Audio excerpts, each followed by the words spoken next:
Donc, cet exercice, on est en présence d'une poutre. Alors, grosso modo, on considère qu'on a une poutre qui est homogène. Donc, ça veut dire que son centre de gravité, il va être en son milieu, là, donc ici. Okay. Donc, on peut assez vite dire que son poids, en gros, il va être comme ça. On vous dit que ici c'est des liaisons ponctuelles, donc vous allez avoir des résultantes qui vont être forcément sur Y, que j'appelle R A R B, R comme réaction ou comme résultante. Donc c'est la résultante du support sur la poutre. Et donc si on isole la poutre, donc on isole la poutre, si je fais un bilan pour voir quelles sont les actions mécaniques extérieures qui s'appliquent à la poutre, donc on a donc le poids qu'on connaît entièrement, la résultante en A, donc on connaît la direction, et la résultante en B, donc on connaît la direction. Donc en fait, on a deux inconnus. On a ces deux choses-là, et en fait, les inconnus, on a juste la norme. Hein.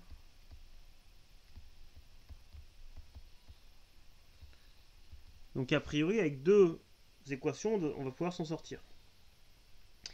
Donc deux équations, on est dans le plan, on peut avoir, avec le principe fondamental de la statique, trois équations. Donc seulement deux, alors, comme on est un peu feignant en général, on se dit, bah, l'équation la plus simple à écrire, c'est la résultante, parce qu'on n'a pas de réflexion à avoir. Et donc, ce qu'on peut faire, on peut commencer par écrire le théorème de la résultante. Et donc, on va trouver que sur x,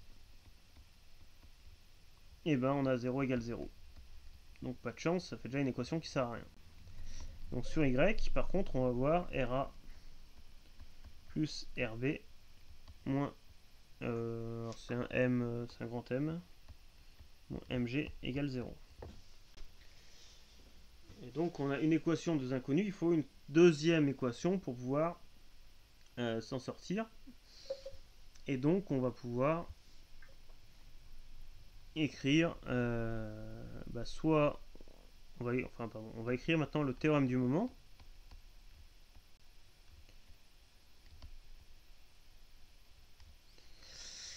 Alors soit on l'écrit en haut, mais c'est un coup à s'embêter un peu. Pourquoi?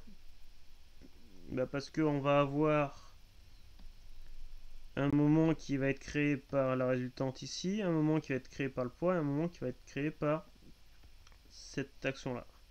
Donc en fait, on va plutôt l'écrire en A. Pourquoi? Parce que, comme mes actions mécaniques ce sont des glisseurs, celle-ci là, cette action-là, donc l'action que j'ai en A, et elle a un moment qui est nul en A. Donc ensuite, il va suffire de dire que le poids, donc le poids, il va me créer un moment qui va tendre à faire tourner par rapport au point A dans le sens négatif, de Y vers X. Donc je vais avoir un signe moins. Le bras de levier, là, ça va être du L sur 2 moins petit a. Donc L sur 2 moins petit a. Vous m'arrêtez hein, si ça va pas. Donc ça c'est mon bras de levier qui est là. Hein. Fois P. Ou donc fois MG. Pardon. Et ensuite, quand je regarde cette action ici, l'action B, elle va tendre à faire tourner dans le sens positif ma poutre autour du point A. Donc je vais avoir un plus. Mon bras de levier, c'est du en gros L moins 2A en fait. C'est ça, hein, si je dis pas de bêtises. L moins 2A.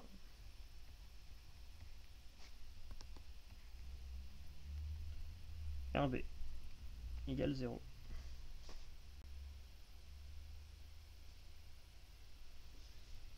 C'est bon?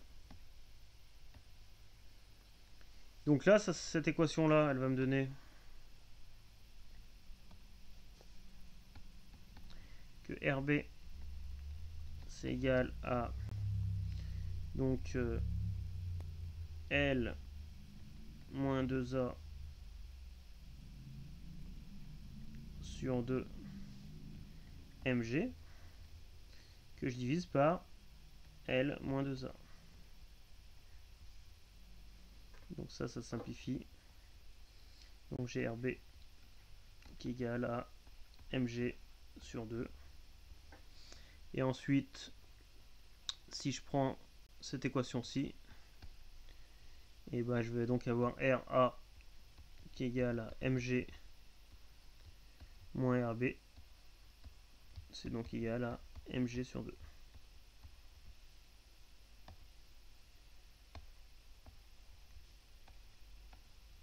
C'est bon? Oui, c'est bon, merci. Alors après, si vous êtes un peu, si vous prenez un peu de recul, vous pouvez vous dire, bah, on va avoir un problème qui est symétrique, d'accord? Vous voyez bien que ici, en fait, là, on a un plan de symétrie du problème d'un point de vue géométrique, puisque A et B vont être à la même distance que de G l'un et l'autre. Cette action mécanique là, elle est située dans le plan de symétrie, et j'ai deux actions mécaniques qui vont être forcément parallèles, donc de même direction. Donc, vu les symétries des problèmes, forcément, ces deux normes-là, elles doivent être égales. Alors, on aurait pu aussi le voir encore plus rapidement, ça. Mais du coup, Oui, pardon.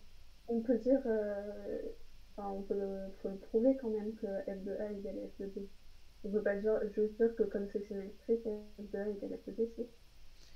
Bon, au final, c'est ce qu'on dira. Oui, mais enfin, on l'a prouvé là parce qu'on a utilisé Oui. les Non, mais ce que je veux éléments, dire, tout c'est que ça. au final, quand vous aurez un peu de bouteille, vous vous contenterez de dire, vu la symétrie du problème d'un point, d'un point de vue de la géométrie et de la répartition des actions mécaniques, on peut en déduire que RA égale RB. Ça, vous pouvez D'accord. me le dire plus vite. Après, si une étape intermédiaire, ça va être dire, en fait, plutôt que d'écrire le terme du moment en point A, vu que c'est symétrique, on va l'écrire, regardez, théorème du moment en G. Oui, c'est ce que j'avais fait moi. Et donc, Oui, ouais. là, en fait, cette longueur, c'est, vous avez le moment de l'action de B, c'est du L sur 2 moins A, Moins pas. pardon, facteur de RB. Et l'autre, vous allez avoir un signe moins parce que vous allez dans le sens négatif, mais vous avez le même bras de levier. L sur 2 moins A RA. Et donc là, tout de suite, vous voyez que même bras de levier, donc RA égale RB.